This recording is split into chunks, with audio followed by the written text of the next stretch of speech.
Story number 1. The last room. Ethan had been working as a night shift security guard for an old hotel that was set to be demolished in a month. The building had been abandoned for years, but the owners wanted someone to patrol it at night, just to make sure squatters didn't move in before it was torn down. It was easy money, or so he thought. His job was simple: walk the halls, check the security cameras, and make sure nothing was out of place. Most nights, the building was eerily silent, the kind of quiet that made you hyper-aware of your own breathing. But one night, he noticed something strange. There was a room on the camera feed that shouldn't exist. The hotel had 13 floors, but when Ethan was flipping through the monitors, he stopped at a screen that read, Floor 14, Room 1408. That wasn't right. There was no 14th floor. He frowned, tapping the screen. The camera was showing a dimly lit hallway, just like the ones on the floors below. But the carpet looked newer, the wallpaper unpeeled, untouched by time. A single door stood at the end of the hall, Room 1408. Ethan felt a chill crawl up his spine.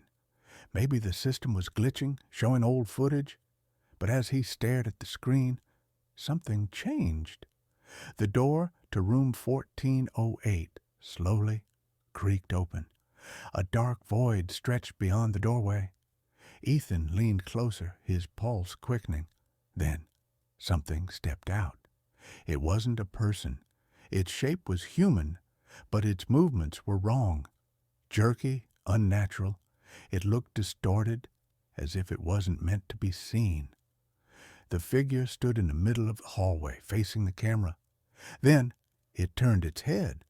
Not its body, just its head, tilting in an unnatural, bone-cracking way. Ethan's breath caught in his throat. The thing was looking right at him. The screen flickered. For a brief second, the hallway on the monitor changed. The walls turned black, covered in deep, twisting scratches.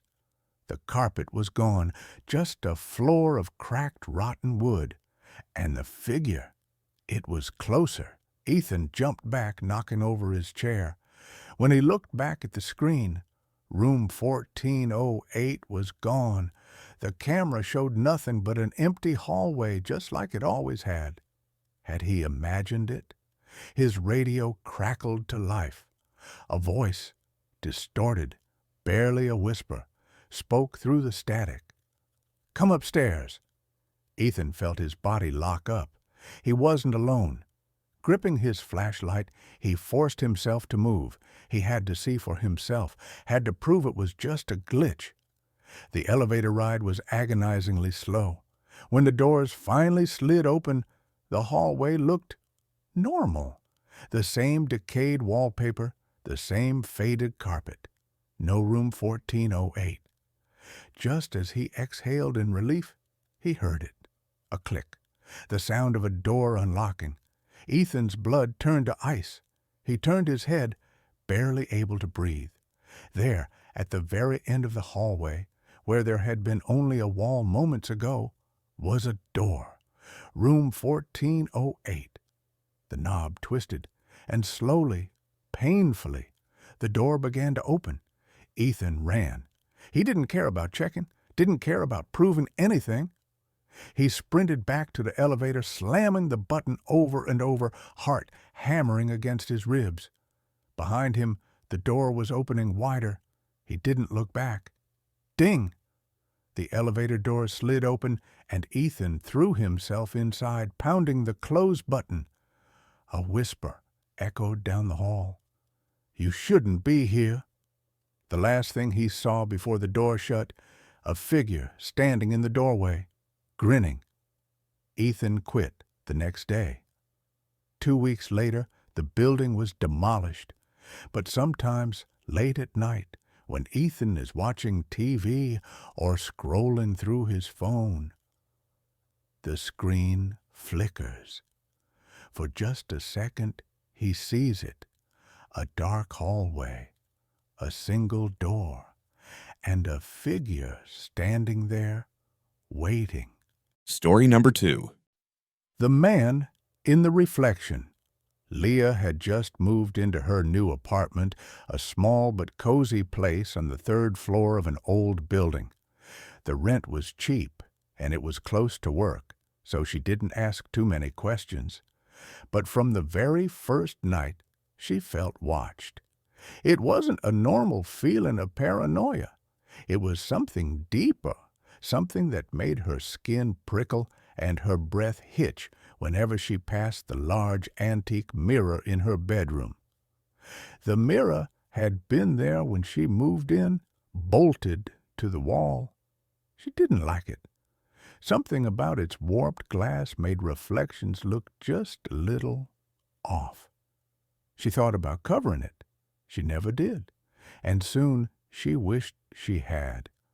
One night, she was brushing her hair in front of the mirror when she noticed something.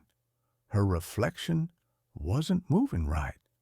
At first it was subtle, a delay in her hand movements, a slight lag in her blinking. She thought she was just imagining it. Then she turned away for just a second, and the reflection didn't. Her stomach dropped. Slowly, she turned back to face the mirror. Her reflection smiled. Leah didn't. She stumbled backward, her breath caught in her throat. The reflection mimicked her movements again, now perfectly in sync, as if nothing had happened. Had she imagined it? She barely slept that night. The next morning, she avoided the mirror altogether, but as she was leaving for work, something made her glance at it. There was something wrong with her reflection's eyes, too dark, too deep, and for just a second she swore she saw someone standing behind her. The days passed, and the feeling of being watched only grew worse. At night, she started hearing soft taps on the glass, like fingernails, like someone trying to get her attention. She refused to look. Then, one night, she woke up to a scraping sound. Her eyes flickered to the mirror, heart pounding. The reflection was different. The bedroom and the mirror looked the same, but the version of her in the glass wasn't asleep. She was standing, staring at her, and smiling. Leah froze. The figure in the mirror tilted its head. Then, in a slow, deliberate motion, it stepped forward. The glass rippled. Leah scrambled out of bed, her pulse hammering. She grabbed the nearest object, a book, and hurled it at the mirror. The glass shattered. The room fell silent. But as the shards hit the floor, Leah saw something that made her stomach lurch.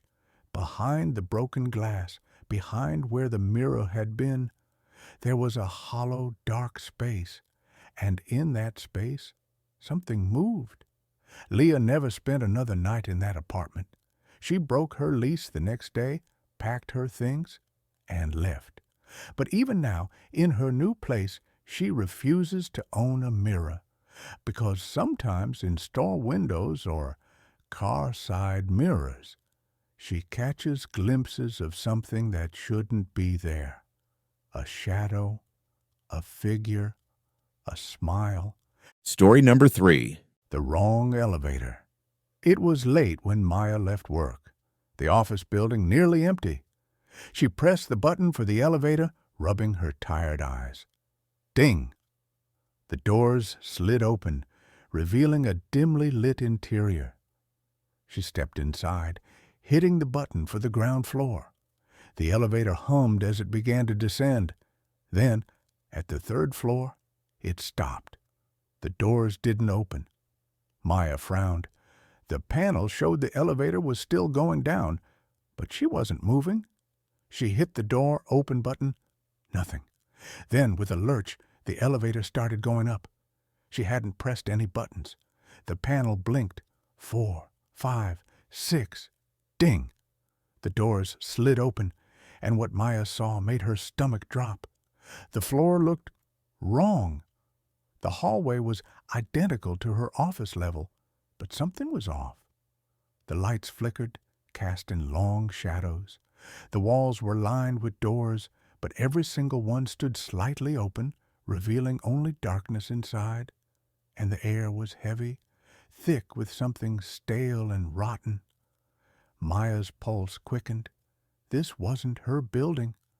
She pressed the closed door button frantically. A shadow moved at the end of the hall. Something stepped out from one of the open doors. It wasn't a person. Its limbs were too long, its head slightly tilted as if studying her. Its skin was smooth, almost featureless except for its eyes, black, sunken pits that reflected nothing.